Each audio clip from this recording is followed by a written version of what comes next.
공자라 그러면은 우리 도양에서는 모르는 자가 한 분도 없어요. 그 공자 밑에는 안자가 있고 정자가 있고 자사가 있고 맹자가 있어요. 근데 맹자께서 정자의 효에 대한 이야기를 하는데 그 정자는 얼마나 부모에게 잘했느냐 하면은 한 끼도 가정이 뭐 그리 넉넉하지도 않은데 한 끼도 고기 반찬 없는 밥을 대접해 본 적이 없고 술 없는 밥을 대접해 반주 없는 밥을 대접해 본 적이 없다 그래요. 항상 고기 반찬과 반주는 하루도 거린 적이 없는 분이 정자다 그래요. 그런데 또 밥상을 올려놔 놓고 정자는 아버지 밥을 다 드실 때까지 밥상 옆에 붙어 앉아서 부모님의 밥 잡수는 모습을 보는데 그냥 보는 게 아니라 어느 반찬에 입에 맞아가지고 저가 많이 가는가 그걸 꼭 살폈다 그래요. 살피고 그래서 항상 젓가락이 많이 가는 그런 반찬을 떼지 않고 해 올리고 또 거의 밥을 다 잡수고 나면은 아버님이 잡수다 남은 그 밥도 그냥 처리하는 것이 아니고 부모님에게 올리는 건 그 자식들 먹는 반찬보다가 좀 더 틀리게 해가 올렸으니까 이 맛있는 반찬을 누가 줬으면 아버지 마음이 편안한가. 그 물리친 남은 반찬도 그냥 처리 안 하고 이 반찬은 누가 먹었으면은 아버님 마음이 편안하겠습니까? 하고 묻는다는 거예요. 그래가지고 부모님이 내가 남군 반찬을 누가 먹었으면 좋겠다 하는데 따라서 그 반찬을 이제 참 그 사람이 먹도록 했고 또 한 번은 어떨 때는 부모님이 반찬을 다 잡수고 나면은 맛있는 반찬은 이것도 남았느냐 안 남았느냐를 아버님이 물어보면은요 남지 안 하고 아버님만 해드리고 부엌에는 그 반찬이 없는데도 한 번도 안 남았습니다 소리 한 적이 없고 남아 있습니다 하고는 그 반찬을 달리 또 준비를 해가지고 남았는 반찬을 또 올리는 그때야 준비하는 내가 참 맛있다 그래가지고 저 자식이 준비하느라고 욕받다는 그런 마음이라을까봐 그런 적도 한 번도 없었다 그래요. 그래서 정자의 아버지는 정석인데 그 정자 아버지가 돌아간 후에 정자의 아들 정원이 또 아버지를 공경하는데 틀리더라는 거예요. 그래 우리나라 속담에 부모는 온효자라도 자식은 반효자밖에 안 된다 그러거든. 그 말을 잘못 해석하면 부모가 자식 하는 데는 참 온효자 하듯이 자식에게 했는데 그 자식은 반밖에 그 부모에게 뭐 한다 그 말이 아니고 아버지가 온효자를 하는 노릇을 보고 자라는 그 자식도 그 아버지에게는 반효자 노릇밖에 못한다. 그런데 정자의 아들 정원도 그랬다는 거예요. 그래서 정자가 그 이제 자기 할아버지 그 정석이 정자의 아버지가 돌아가신 후에 정자의 아들 정원이 정자를 봉양을 하는데 잡사보고 정자도 맛있는 게 있으면은 이 반찬이 또 남아 있느냐 그러면은 고지곧대로 없을 때는 없습니다. 그러고 다시 장만해드리고 있으면 있다 그러고 고지곧대로 했다는 거야. 그리고 이제 명작에서 말하기를 그래 정자의 효와 정원의 효가 틀린 점이 어딨느냐. 부모가 묻는 말에 고지곧대로 대답하니까 효자인 것 같지만은 없다 그래 놔놓고 또 다시 준비를 해가지고 올리면은 이게 내 아들이 내가 맛있게 먹고 또 이게 더 남아있는가 물었더니만이 없다 그래 놓고 다시 내가 물으니까 맛있는가 싶어 장만하니라고 얼마나 수고했나 싶고 부모 마음을 쓴다는 거야. 그래서 부모를 섬기는 데는 말로 입으로 있는 그대로 하는 것이 효도가 아니고 마음으로 뜻을 살펴가지고 하는 것이 곧 효자다 그랬다 그래요. 그래서 그 정자가 당신 아버지 정석이 살아있을 적에 제 나라에서 정자의 인간 댐댐이를 듣고 초빙을 해가지고 벼슬을 주려고 했는데 하도 부모에게 효도하고 인간 댐댐이가 뛰어나고 공자님의 어진 제자니까 당신네 나라로 불러가지고 초빙을 해가지고 벼슬을 주려고 했는데 사절을 했다는 거예요. 거절을 했단 말이에요. 왜? 남의 나라에 녹을 뭐 나무나락이나 내 나락이나 국가의 녹을 받으면은 받는 녹의 대가를 다 해야 되는데 내가 제 나라에 가가지고 벼슬을 받아가지고 녹을 받고 생활하자면은 그 녹을 받았는 의무와 책임을 다 하자면은 부모님하고 멀리 떨어져 있어야 된다. 부모님하고 멀리 떨어져 있으면은 자연적으로 아침 저녁으로 매일같이 부모님 밥 잡수는 모습도 살피지를 못할 거고 조석 문안도 드리기가 어렵고 멀리 떨어져 있으니까 벼슬을 안 하고 노고를 안 바꿨고 가난하게 살지언정 부모님하고 떨어져 있는 것을 싫어스러. 왜? 떨어져 있으면 자식으로서의 부모에게 효를 다할 수가 없기 때문에.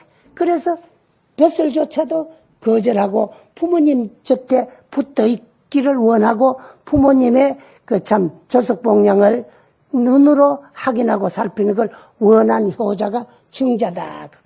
그런데 그 양반이 기록해 보면 초나라에 벼슬은 했어요. 왜 했느냐 그러면 자기네 나라니까 가까운 데서 부모 봉양을 하기가 쉬우니까. 그래서 이제 그 아전이라는 벼슬을 초나라에서 살았는데 아주 기쁘게 살았다는 거예요. 녹을 적게 받고 벼슬은 났지만은 부모님 곁에서 부모님을 봉양하면서 직무에 의무를 다할 수가 있었기 때문에 아주 기쁜 마음으로 했다는 거예요.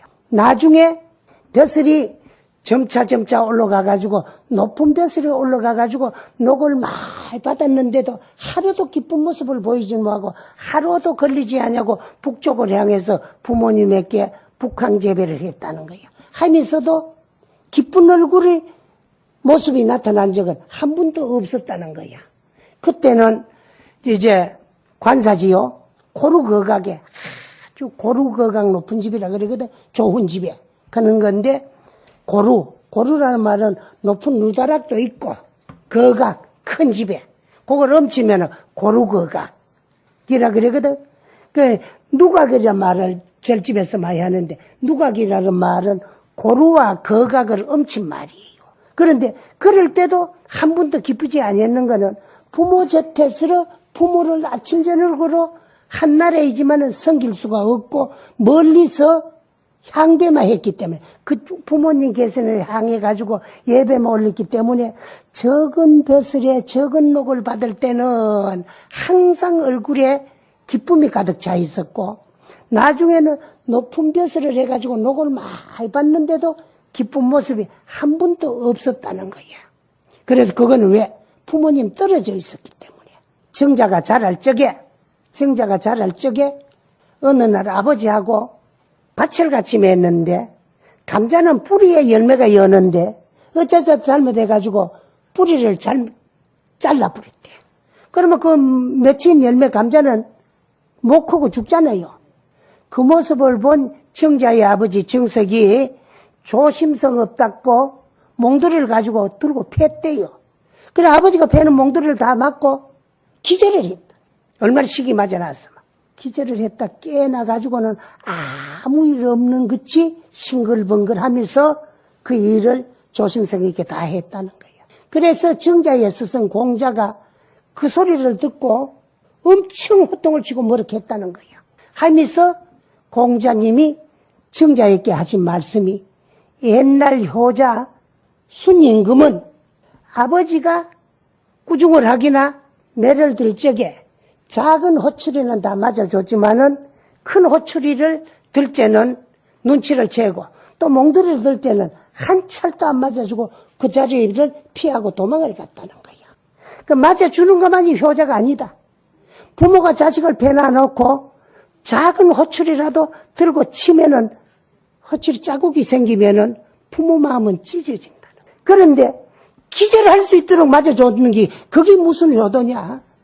아들이 부모 몽둥이를 맞고 기절을 하면은 그 아버지의 마음은 어떻게 했느냐? 그래서 잘못했거든나 잘못을 사가는 마음이 풀어졌을 때 하고 부모가 몽둥이를 들면은 작은 호추리는 맞아주지만 큰 몽둥이는 피해주는 것도 효자다.